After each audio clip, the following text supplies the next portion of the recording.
Hello students, Namaskar. Welcome to your English classes once again. I am Mrs. Kavita Upadhyay. In the last class I was teaching you the second chapter of your prose, A Fellow Traveler. This is in continuation to the previous part. This is part 2 of the lesson. In this video we will be finishing the chapter. In the last part, that means part 1, we saw who was the fellow traveler of the author and how he came to know that he was there. The mosquito was the fellow traveler of the author. He came to know about his presence when it came and sat on his nose. He flicked it off, and in the end, when he tried to disturb the author 3 times, he awards him death sentence and tries to kill it with all his might, and he adopts the tactics of feline cunning. He tries to attack it with sudden and terrible swiftness after waiting for it to alight at one place. But now we will continue and see what happens when he is trying to kill the mosquito. Now author says it was all in vain. All in vain means useless. In vain means useless. I tried to kill it in various ways, in different ways, tried to chase it, tried to kill it, but it was useless. I could do nothing. He played with me. It seemed as if he was playing with me. Openly. Openly means challenging me, like that only, and ostentatiously. He was challenging me, playing with me, and it was all worth watching. Ostentatiously, money, he was putting up a show. Like a skillful matador finishing round an infuriated bull. Now he metaphorically compares himself to a bull who is infuriated, means excessively angry, and is trying to attack the matador. Matador is the chief bullfighter, one who kills the bull in the end. So here the author says that I was like the bull who was infuriated, and he was a very skillful, very clever matador who would play with me openly. It was obvious that he was enjoying himself. Obvious means evidently. It was very clear that he was enjoying this game which he was playing with me, that it was for this fun only that he had disturbed my repose, that he had disturbed me when I was resting, when I was reading my paper. He came and disturbed me just because he wanted to have fun with me. He wanted a little sport. And what sport like being chased by this huge lumbering windmill of a creature? Now he was going after this mosquito with his hands like this and that. So he compares himself to a windmill. How a man will look through the eyes of a mosquito, very large like a windmill, and when he moves his hands like this and this, he will look like a windmill to the mosquito. Lumbering means heavy and clumsy. He was moving clumsily, and he was not very smart while killing the mosquito. He failed to kill it. So the mosquito was enjoying this game of being chased. Chased means pursued. The author was going after it. He was pursuing the mosquito, and mosquito was enjoying it because this author was slow and clumsy like a windmill. Who tasted so good? And not only he was funny to the mosquito because he was slow and heavy, clumsy, he also tasted good. Mosquito, if it had tasted him, bitten him, it would have found that he was tasty to eat, and seemed to so helpless and so stupid. He was looking idiotic, helpless. He was not able to kill the mosquito, and he was quite helpless in this situation. He had pronounced the sentence, death sentence, upon the mosquito, but he was not able to execute it now. Very humiliating situation that he was facing. I began to enter into the spirit of the fellow. This fellow means companion. I began to realize that he had a personality, the spirit. I began to analyze his personality, what he must be thinking now, what he must be feeling, what he is trying to do. Now the mosquito was not a mere mosquito, just a mosquito. It was a personality. He was no longer a mere insect. He was not an insect now, he was a person. He was developing. Now use the word he that the author uses for the mosquito all this while, because he has realized that mosquito was not a mere insect. He was a personality. He had played with me. He was developing into a personality, an intelligence that challenged the possession of this compartment with me on equal terms. He was a personality, he has intelligence, he has cleverness, the mosquito, and it was making the author realize that he was not the only person remaining in this compartment. The mosquito has challenged him that I am also here. See, I am also in this compartment and you have to be attentive of this. He was not paying attention upon the mosquito till it came and sat on his nose. But now he was fully aware of its presence. Not only was he aware of the presence of the mosquito, he realized that it has a personality, it has an intelligence, it has cleverness, which can challenge the author. I felt my heart warming towards him. My heart warming towards a sort of affection arose in my heart for the mosquito. And a sense of superiority fading. Sense of superiority means I was feeling that I am superior to the mosquito because I am a man and he is a mere insect. Mere means to chota sa insect. What can he do? What means he is of no value, no importance. But now I realized that it was not so. The sense of superiority which I had because I was a man and it was a mosquito, just a mosquito, was fading now, was going away now. How could I feel superior to a creature? Now pay attention, this might be asked. How did the sense of superiority fade away? How could I feel superior to a creature who was so manifestly my master in the only competition in which we had ever engaged? This was the only competition in which we had faced each other. The competition was I trying to kill it and he trying to dodge my attacks. And he was so manifestly means clearly my master. वो मेरा गुरु था उसमें. He had defeated me in every possible way. Why not be now? My respect. I was losing my respect in my own eyes. Because I had thought that I was a man and I would be very easily able to kill the mosquito. But I was not able to do that. How should I save my respect now? Save my face now? So for the sake of saving his own face, why not be magnanimous again? Why should I not be generous and merciful again? Now he is thinking of saving his face. Magnanimity and mercy were the noblest attributes of man. What were the two noblest? Noblest means most respectable. Attributes means qualities of man. The qualities which make a man respectable are magnanimity, kindness, and mercy. Mercy, by which you forgive someone. So, the author says, if I adopt these two attributes, the kindness and forgiveness, then I can save my face. I can save the respect not only of myself but of the mankind, because here the battle was between the mankind and the mosquito and I had lost the battle. So instead of accepting my defeat, if I as a superior being show the superior qualities, noble qualities, I can save my face. In the exercise of these high qualities, I could recover my prestige. I could reclaim, I could claim that I am prestigious, I am respectable by just forgiving the mosquito, by being kind to it. At present, I was a ridiculous figure. Ridiculous means idiotic, stupid figure, worth laughing at. A thing for laughter and derision. One could look down upon me, one could laugh at me. This was what I was at that time. By being merciful, I could reassert the moral dignity of man and go back to my corner with honor.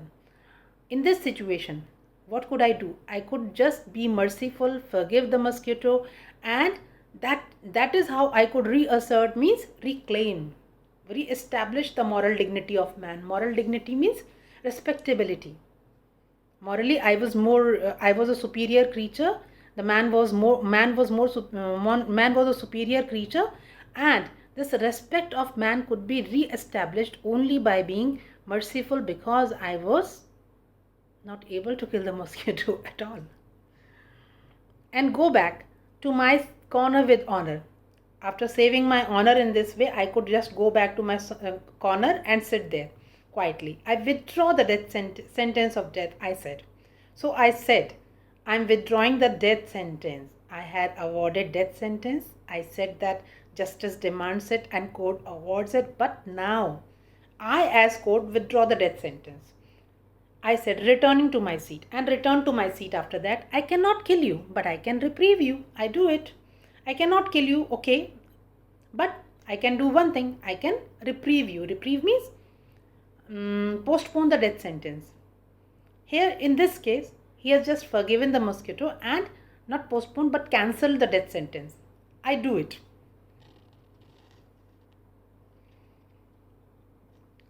I took up my paper and he came and sat on it.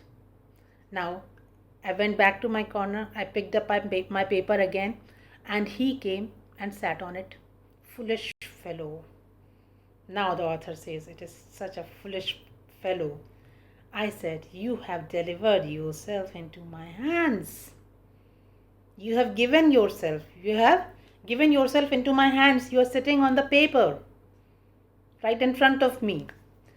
I have but to give this respectable weakly organ of opinion a smack on both the covers, and you are a corpse. The author says, I have to do just one thing now. This is the newspaper, you are sitting in between somewhere. I have to just give it a smack. Smack means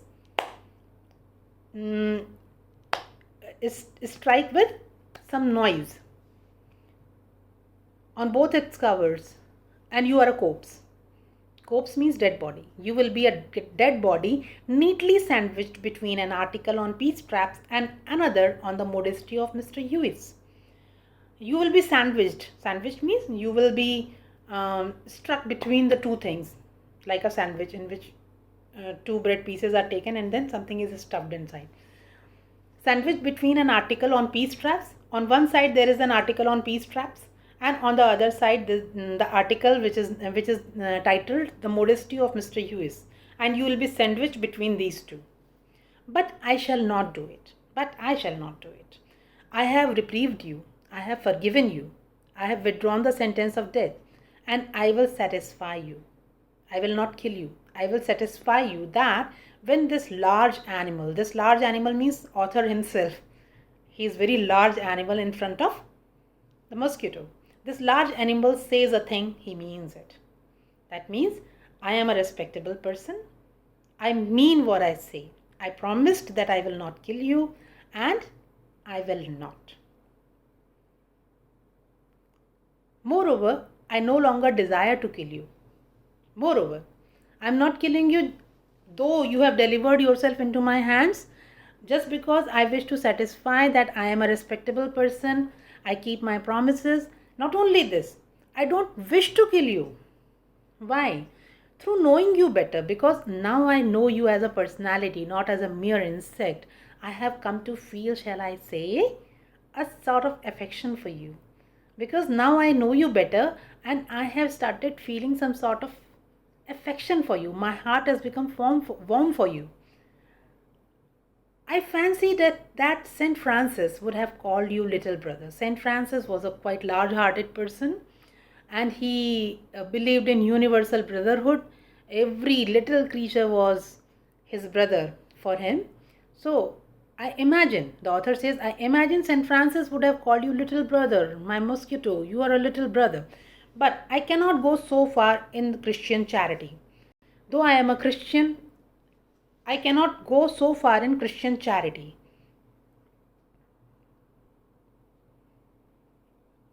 And civility. Christian charity and civility means moral values of Christians, in which they think that the entire universe, all the creatures in the universe are their brothers and sisters. So I cannot go so far in that, but I recognize a more distant relationship.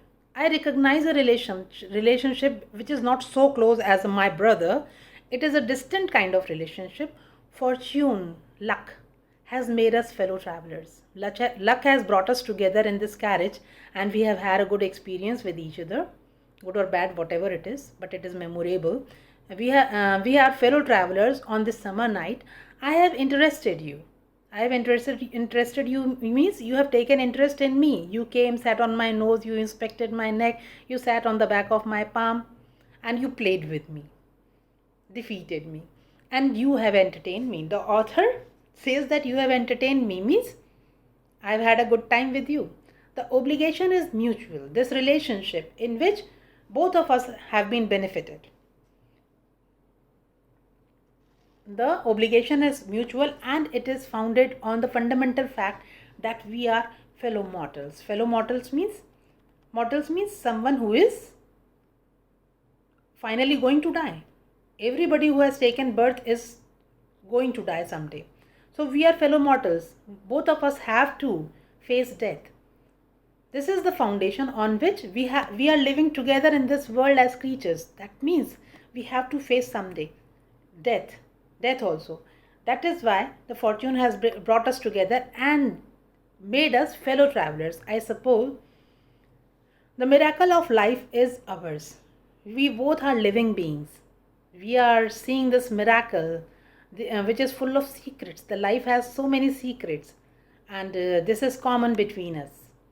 This is something which is common between the mosquito and the man, and its mysteries too. All the secrets which life has within its folds are for both of us same. I suppose you don't know anything about your journey. This journey means the journey from mosquito does not know about its journey from London to Midland towns. It does not know that it is in a train which is going from London to Midland town. It is just going. In the same way, human beings are also born, they live and they die. They don't know much about their journey of their life. Here is a comparison. The mosquito does not know about the journey from London to Midland town, and the man does not know about his journey, how he is born, from where he has come, why he is born, what is the purpose of his life, and what is going to happen after his death. He doesn't know anything about it. So the author is comparing the journey of life of man and the journey of mosquito. Both of us are not aware much about it. I'm not sure that I know much about mine. He says so. We are really, when you come to think of, a good deal alike. In this way, we are very much alike. If we think deeply, just apparitions that are there, that are and then are not. We are just shadows. Apparitions means appeared suddenly out of darkness. From where we have come, we don't know. You came into the compartment. I don't know when you came. And we came in the world. Nobody knows from where. Just apparitions that are and then are not. We are here. You are fluttering around the lamp. You are sitting on my nose. I am traveling. But then we are not. Don't know when the life will come to an end. Coming out of the night into the lighted carriage. It is all like coming out of the night in darkness. The place is secret from where we come. This night, this darkness symbolizes mystery. This is mysterious. From where we came into this world, this lighted carriage is compared to the world. From where we came into this world, fluttered round a lamp, spent some time there, and for a while, and going out into the night again. And then we will go out into the mysterious world. We will go out into the night means nobody knows where. It is mysterious world outside this world in which we are living. Where we go after death, we don't know. Perhaps he's thinking. He says perhaps ... This train of thought goes on. But then what happens? Let us see. Going on tonight, sir. This is written in inverted commas. Somebody is calling out to him. Sir, are you going on tonight? Said a voice at the window. Somebody at the window. Somebody was standing at the window at the platform, and he reminded him, sir, going on tonight. Don't you have to get down? It was a friendly porter giving me a hint that this was my station. This was a porter who knew me, who was an acquaintance. He knew that I got down at this station. He was reminding me that this was my station and I had to get down. I thanked him. I said thank you and said I must have been dozing. Dozing means sleeping lightly. I just told him I was actually thinking, but I told him that I was dozing. Dozing means slightly sleeping. And seizing my hat and stick, I went out into the cool summer night. I got hold of my hat and my stick and went out into the cool summer night. This was the summer season. The night was cool. I went out. As I closed the door of the compartment, I saw my fellow traveler fluttering round the lamp. My fellow traveler, the mosquito, was still fluttering round the lamp, and my journey had come to an end. I got down and just looked at it fluttering round the lamp. This was the encounter, the experience of the author with the mosquito when they became a fellow traveler one night. Now, let me give you some questions which you must try to answer on your own, and I will tell you how to answer. But in the last video I told you to get a picture of this with your mobile camera so that you get the questions with you. Afterwards, when you try to answer the questions, you will have questions in front of you.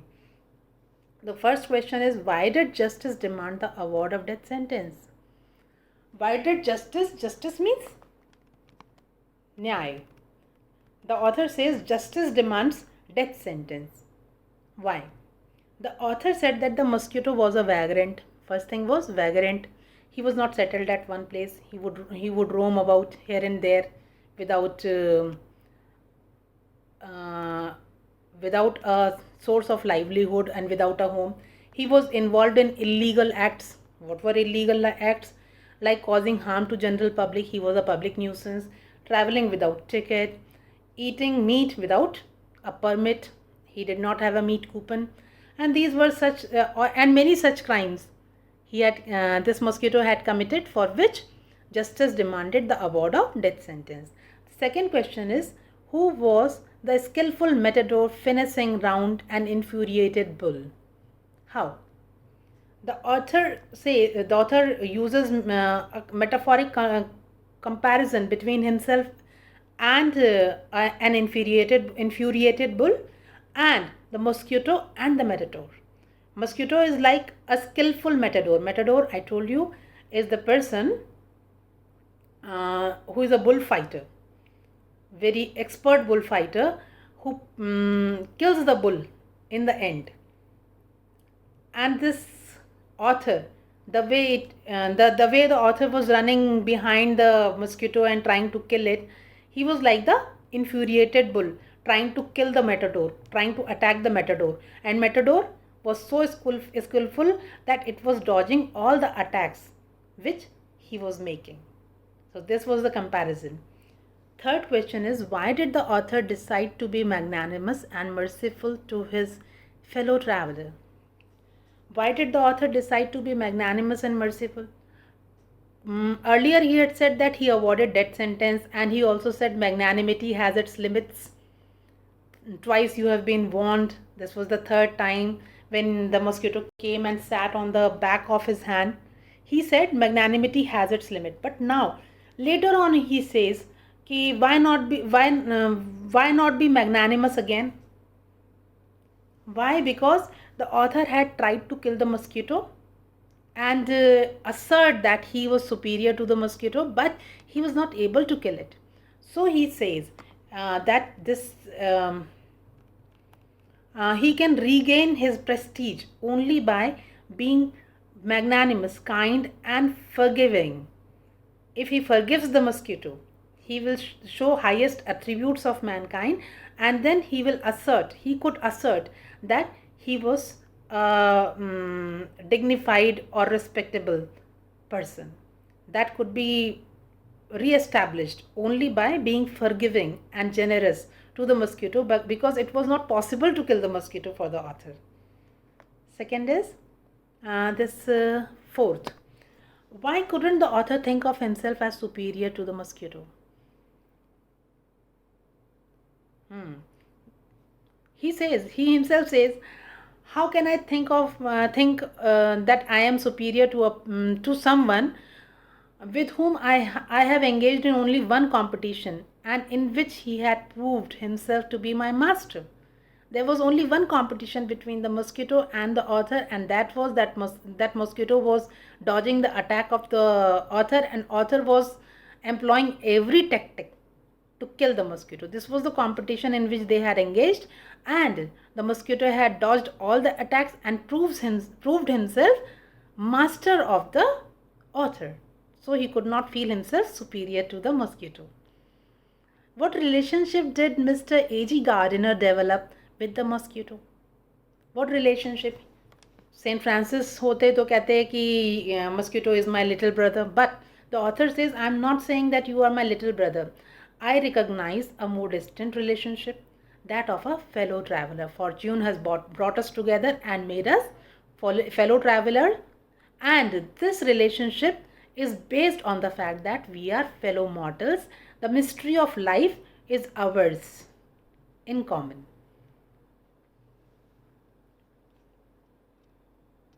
Try answering these questions at home on your own. I have already explained them to you. You have to just write them in your own words. UP board students make a mistake. They try to learn the answers, cram the answers. That is not the right way. You just have to understand the lesson and get a grasp of the language in which you can just frame your answers on your own. That will be the best thing. Read the lesson, try to get a hold on the language and understand a good understanding of the language in which by which you can frame your own answers. This will give you a good grasp over the subject, because you will be able to do the translation part, you will be able to do the explanation part on your own. You will not be just cramming things without understanding. Understanding is more important, and when you understand, you will be able to express yourself. The next part is that of vocabulary based exercise, in which you have to fill in the blanks with the suitable words in the brackets.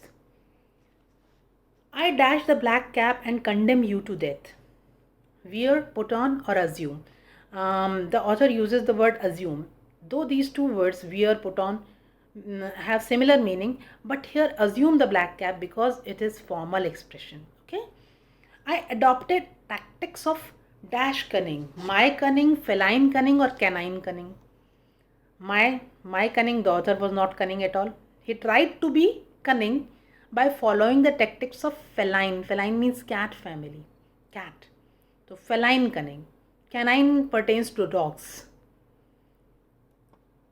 He took another dash round the compartment. Is it jaunt, look, or view? The word which was used was jaunt. Jaunt is a trip taken for pleasure. He took a trip round the compartment for pleasure. He dodged the attack with dash ease and humiliated me. He dodged the attack with insolent ease. Insolent ease, something that insulted me. Insulting. Fifth, dash and mercy were the noblest attributes of man. Magnanimity. This word has been used twice or thrice in the lesson.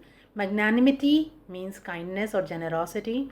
Generosity or kindness, magnanimity, and mercy are the noblest attributes of man.